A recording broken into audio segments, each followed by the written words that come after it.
మహబూబాబాద్ జిల్లా కేంద్రంలోని ఓయో రూమ్లో ప్రేయసితో ఏకాంతంగా ఉన్న తన భర్తను రెడ్ హ్యాండెడ్గా పట్టేసుకుంది ఓ ప్రధాన పార్టీకి చెందిన మాజీ కౌన్సిలర్. తన భర్తతో ఉన్న అమ్మాయి ఎవరో కాదు, తన తర్వాత కౌన్సిలర్ అయిన తన పార్టీకి చెందిన మహిళా నేత అవడం ఇక్కడ గమనించాలి. మరి తన భర్త కూడా ఎవరో కాదు, వాళ్ళున్న పార్టీలోనే పట్టణ ప్రధాన కార్యదర్శులంట. మొత్తానికి ఒక రాజకీయ పార్టీకి చెందిన పట్టణాధ్యక్షుడు అదే పార్టీకి చెందిన ఇద్దరు మాజీ కౌన్సిలర్లతో ఇంట్లో ఇల్లాలు ఓయోలో ప్రియురాలు సినిమా నడిపిస్తున్నట్టున్నాడు. ఈ సినిమా ఇప్పటికే విడుదలై ఇప్పుడు మళ్ళీ రిలీజ్ అయిందంట. అదేనండి, ఈ భాగవతం 6 నెలల కిందే బయటపడగా ఇప్పుడు మళ్ళీ బట్టబయలైందన్నమాట.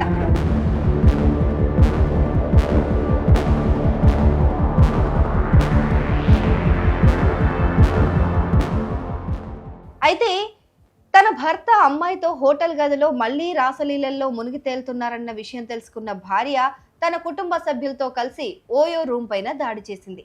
ఇద్దరు సరస సల్లాపాల్లో మునిగిపోయి ఉండగా తలుపులు పగలగొట్టి రూమ్ లోకి చొరబడి వారిద్దరిని రెడ్ హ్యాండెడ్ గా పట్టుకుంది. ఇద్దరికి దేహశుద్ధి చేసి తన భర్త భాగోతాన్ని ఊరందరికీ చూపించింది. ఇప్పుడు ఇదే విషయం పట్నంలో హాట్ టాపిక్ గా మారింది.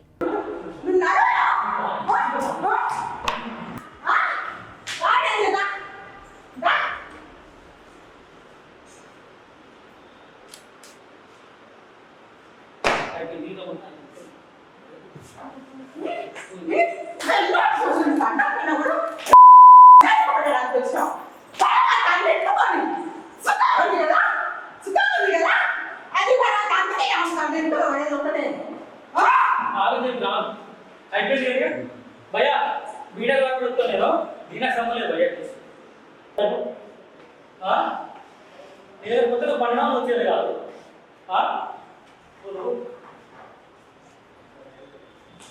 నీ దగ్గర కొత్తగా పడలేదు.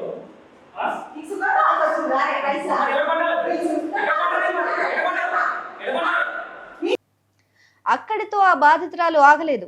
డయల్ 100కు ఫోన్ చేసి కంప్లైంట్ కూడా ఇచ్చింది. పట్టణ పోలీసులు వెంటనే ఓయో రూమ్ వద్దకు చేరుకున్నారు. అంతేనా, తన భర్త రాసలీల గురించి అక్కడే జిల్లా ఎస్పీకి కూడా తెలిపింది. తనకు న్యాయం చేయాలని కోరింది.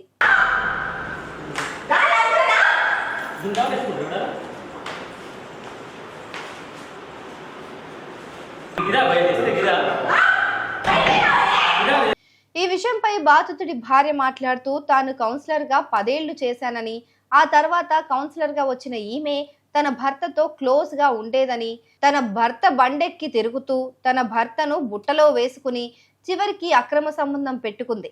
6 నెలల కిందటే వీళ్ళిద్దరిని ఓసారి రెడ్ హ్యాండెడ్ గా పట్టుకుని బెదిరించి వదిలిపెట్టేశాను. అయినా సరే వీళ్ళు మారలేదు. ఈసారి మళ్ళీ ఓయో రూమ్ లో దొరికారు అని తెలిపారు. వీరిపైన కఠిన చర్యలు తీసుకోవాలని పోలీసులకు విజ్ఞప్తి చేశారు. రండి, ఇగో టీంలో పని చేసుకుంటా మేము వ్యభిచారం చేసుకుంటా దొరికింది.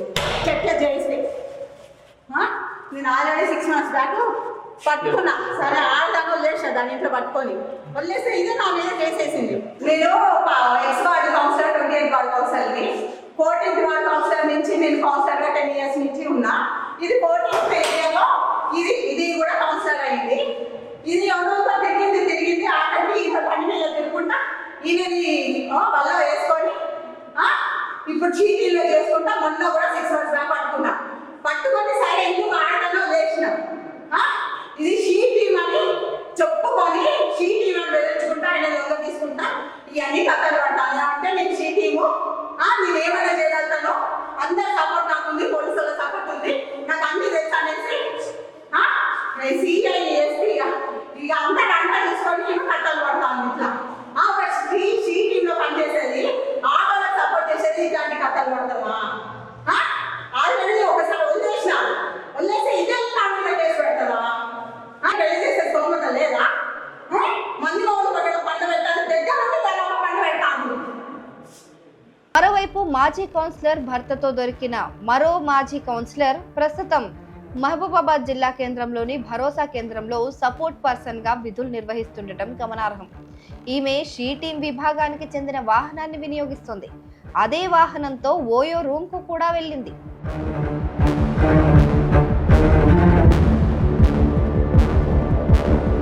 దేశవ్యాప్తంగా ఓయో రూమ్లు అసాంఘిక కార్యకలాపాలకు నిలయంగా మారుతున్నాయన్న ఆందోళనలు వ్యక్తమవుతున్న నేపథ్యంలో ఈ ఘటన చోటు చేసుకుంది. ఇటీవలే ఓయోలో ప్రవేశాలకు కఠినమైన నిబంధనలు అమలు చేసినప్పటికీ అసాంఘిక కార్యకలాపాలు జరుగుతూనే ఉన్నాయని పట్టణ ప్రజలు ఆందోళన వ్యక్తం చేస్తున్నారు. ఇప్పటికైనా ఉన్నతాధికారులు స్పందించి ఓయో రూములు, లాడ్జీల్లో ప్రవేశాలకు కఠిన నిబంధనలు తేవాలని ప్రజలు కోరుతున్నారు.